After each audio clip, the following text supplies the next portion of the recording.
રાજકોટને હરિયાળું બનાવવા અર્થે મંત્રી મુળુભાઈ બેરાની પ્રેરક ઉપસ્થિતિમાં greater Rajkot chamber of commerce and industries અને સદભાવના વૃદ્ધાશ્રમના સંયુક્ત ઉપક્રમે સ્પીડવેલ પાર્ટી પ્લોટ પાસે વૃક્ષારોપણ કાર્યક્રમ યોજાયો હતો। આ કાર્યક્રમ હેઠળ રાજકોટ જિલ્લામાં આશરે 1500થી વધુ વૃક્ષોનું વાવેતર કરવામાં આવશે।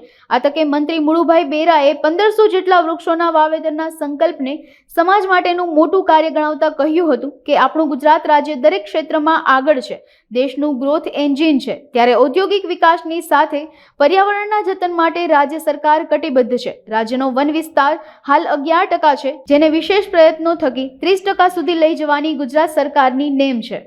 Rajkot greater chamber of commerce દ્વારા આજે ખૂબ મહાઅભિયાન તરીકે છોડમાં રણછોડ અને વૃક્ષ જ આપણું આવતીકાલની જીવન બચાવનારી આપણો સાચો મિત્ર કહીએ કે આપણો સાચો જીવન સાથી કહીએ, એ અનુલક્ષીને સમગ્ર રાજકોટમાં પ્રથમવાર આવું થયું છે કે એક સંસ્થા દ્વારા દરેક સભ્યો દ્વારા વૃક્ષારોપણ કરવામાં આવ્યું છે। એટલે ગ્રેટર ઓફ ચેમ્બર ઓફ કોમર્સના 1500 સભ્યો છે, તો 1500 સભ્યોએ 1500 વૃક્ષો વાવવાનું આ અભિયાન ઉપાડ્યું છે। અને એમાં આપણા વન પર્યાવરણ વિભાગના મંત્રી, પ્રવાસન વિભાગના મંત્રી શ્રી મુળુભાઈ બેરાની પ્રેરક ઉપસ્થિતિમાં આજે રાજકોટ ખાતે આ કાર્યક્રમ રાખવામાં આવ્યો છે।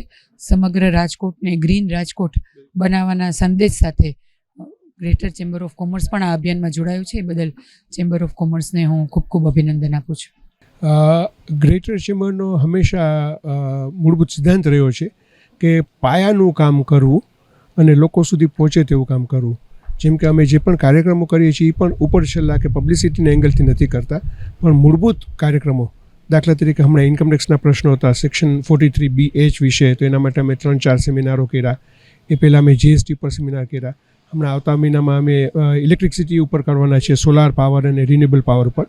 એ જ રીતનો આજનો જે કાર્યક્રમ છે એ ટોટલી વિભિન્ન કાર્યક્રમ એ રીતે અમે કર્યો છે કે સંસ્થાના બધા જ સભ્યોના નામથી અને નામજોગ વૃક્ષારોપણ અમે લોકો કરવા જઈ રહ્યા છીએ કે જેથી કાયમ માટે સોસાયટીમાં એક ચીલો રહીએ કે ભાઈ આ સંસ્થાના સભ્યો છીએ અને અમારા માટે આ વૃક્ષારોપણ થયું છે। કદાચ કોઈ ઇન્ડિવિજ્યુઅલ વ્યક્તિએ, કોઈ સંસ્થાએ, NGOએ અથવા તો કોઈ ઇન્ડસ્ટ્રીએ આવો કાર્યક્રમ કર્યો હશે, પણ કોઈ ચેમ્બર અથવા એસોસિએશન લેવલ આવો કાર્યક્રમ કર્યો હોય એવું આ કદાચ પહેલી વખત બની રહ્યું છે। અમે લોકોએ 1500 વૃક્ષો વાવવાનો સંકલ્પ કરેલો છે। જે વૃક્ષોથી જે હરિયાળી છવાઈ રહી એવા બધા જ વૃક્ષો અમે વાવવાના છીએ।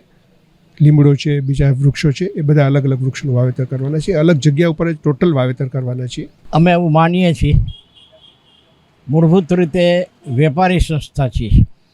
વેપારી સંસ્થા વેપારીઓના પ્રશ્નોને વાચા આપવા માટે રચાયેલી છે। અમારી સમાજ પ્રત્યેની પણ ફરજ રહેલી છે। એવું સમજીને અમારી ટીમ અમે માનીએ છીએ કે સમાજ માટે, શહેર માટે, રાષ્ટ્ર માટે આપણે કંઈક કરવું જોઈએ।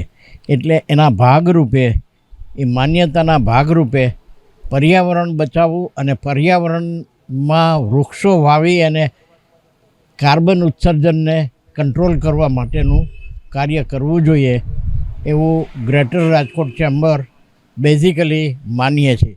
એટલે આજનો આ કાર્યક્રમ જે રાખેલ છે એ વૃક્ષારોપણનો કાર્યક્રમ રાજકોટની નામાંકિત સંસ્થા સદભાવના ટ્રસ્ટની સાથે જોઈન્ટમાં રાખ્યો છે, જે સમાજ ઉપયોગી કાર્ય કરવાનો એક ઈરાદાથી।